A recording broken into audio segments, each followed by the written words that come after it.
Assalamualaikum warahmatullahi wabarakatuh. Halo anak-anakku, santriwan santriwati kelas 2, khususnya 2A, B, C, dan D. Bagaimana kabarnya kalian hari ini? Harusnya mendoakan agar anak-anakku santriwan santriwati kelas 2 MDTA Ihsaniyah Gajah Mada Kota Tegal selalu dalam lindungan Allah Subhanahu wa taala. Hari ini kita masih belajar dalam pembelajaran jarak jauh madrasah ya, khususnya muatan pelajaran akidah. Anak-anakku, sebelum kita memulai, alangkah baiknya kita berdoa sebelum belajar. Berdoa sebelum belajar dimulai. A'udzubillahi minasyaitonirrajim. Bismillahirrahmanirrahim. Raditu billahi robba wa bil Islam Rabbi zidni ilma warzuqni. Amin ya robbal. Terima kasih anak-anakku yang sudah membaca doa sebelum belajar. Silakan anak-anakku bisa lihat halaman 24 LKS berimannya. Hari ini Pak Rozak akan melanjutkan pembelajaran iman kepada Allah. Nah, untuk materi kali ini Pak Rozak akan membahas tentang Asmaul Husna. Ayo, ada yang tahu nggak Asmaul Husna? Bagus sekali, betul. Asmaul Husna adalah nama-nama Allah. Ada berapa jumlahnya? Berapa? Oh iya, betul, 99. Mungkin anak-anak di buku pembiasaan itu ada ya, yang sering kita baca ketika anak-anak melakukan pembiasaan pagi hari ya. Nah, hari ini kita membahas tentang Asmaul Husna yang pertama. Nama-nama Allah yang pertama yaitu Ar-Rahman, anak-anak. Ar-Rahman artinya Allah Maha Pengasih ya. Allah Subhanahu wa taala itu mengasihi semua makhluknya seperti kita, manusia, binatang, tumbuhan, dan lain. Allah menciptakan bumi dan seisinya untuk manusia. Sebagai orang Islam, anak-anak, kita harus memanfaatkan semua pemberian Allah dengan sebaik-baiknya. Kata Ar-Rahman secara luas dapat diartikan sebagai sifat kasih sayang Allah yang diberikan di dunia kepada seluruh makhluknya. Kasih sayang ini bersifat menyeluruh semuanya. Diberikan kepada manusia yang beriman, kafir, binatang, tumbuh-tumbuhan, dan makhluk yang lain. Ar-Rahman adalah sebuah nama zat yang memiliki nikmat yang besar. Nikmat di sini mencakup ilmu, akal, Islam, dan iman.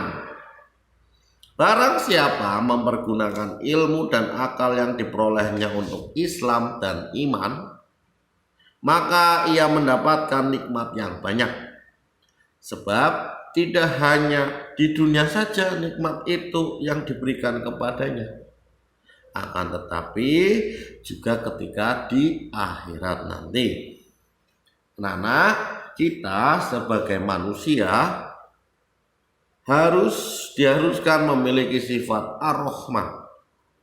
Perwujudan dari sifat Rahman adalah dapat dilihat dari perilaku kita. Contohnya dermawan, suka menolong, ya, menolong teman, menolong saudara, menolong siapa saja, dan memiliki sifat lapang dada. Allah yang Maha Pemurah, anak-anak, sudah memberikan kita nikmat akal, panca indera, dan nikmat-nikmat yang lain yang tidak bisa kita hitung. Semua nikmat itu sudah tentu kita harus wajib mensyukurinya.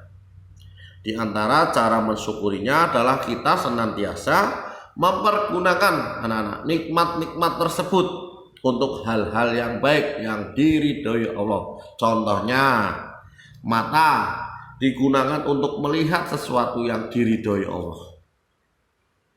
Kemudian telinga untuk mendengarkan pengajian atau hal-hal yang baik.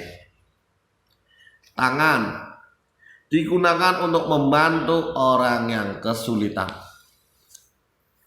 Kaki digunakan untuk ke sekolah, ke masjid, atau ke tempat-tempat yang baik. Pikiran untuk memikirkan hal-hal yang baik atau positif. Kemudian mulut digunakan untuk berkata benar atau jujur, serta sering membaca Al-Quran. Nah, contoh-contoh tersebut anak-anak, ya. Contoh yang lain kemurahan Allah ketika kepada makhluknya di bumi adalah turunnya hujan. Coba anak-anak perhatikan ketika hujan turun. Tanah yang dulunya kering, gersang, menjadi subur. Lalu tumbuhlah berbagai jenis tanam-tanaman yang dibutuhkan manusia maupun binatang. Allah berfirman dalam Quran surat Asy-Syura ayat 28, dan dialah yang menurunkan hujan sesudah mereka berputus asa dan menyebarkan rahmatnya. Dan dialah yang maha pelindung lagi maha terpuji. Selain itu di dalam surat Ar-Rahman Allah juga berfirman, A'udzubillahi minasyaitonirrajim. Bismillahirrahmanirrahim. Ar-Rahman, Allah maha pengasih.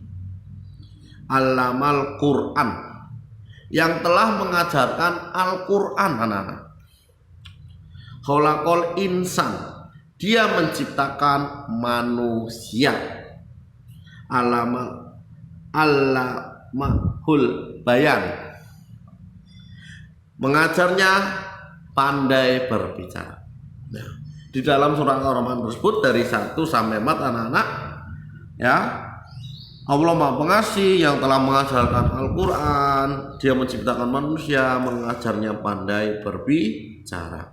Ya, nah, kemudian kita juga pernah meneladani kisah Rasul atau kisah Nabi, ya. Yang pertama kita masih ingat mungkin ceritanya Nabi Sulaiman kepada bangsa semut. Suatu hari, Pak Guru akan bacakan, ya. Suatu hari Nabi Sulaiman bersama pasukannya sedang berpergian ke sebuah tempat.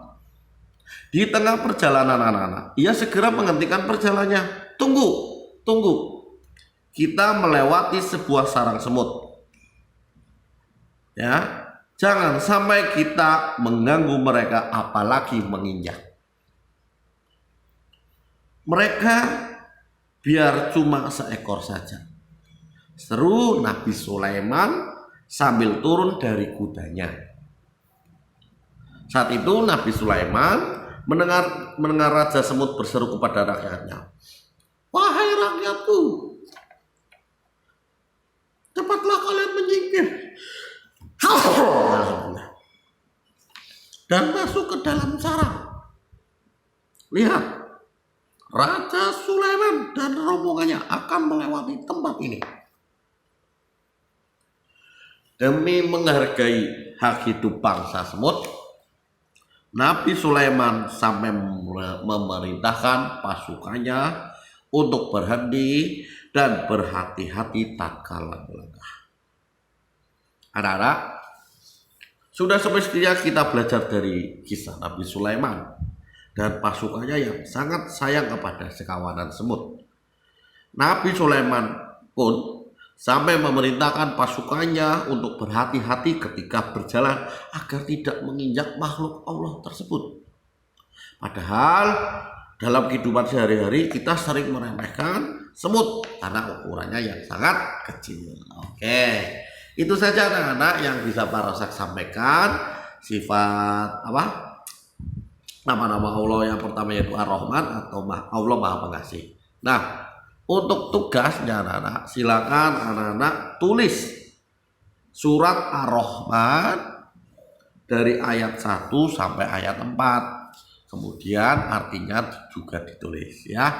Sekian dulu dari Pak Rosak, tetap semangat, jangan lupa menjaga kesehatan dan selalu tepat waktu dalam beribadah ya, khususnya sholat 5 waktu. Sekian dulu. Wassalamualaikum warahmatullahi wabarakatuh.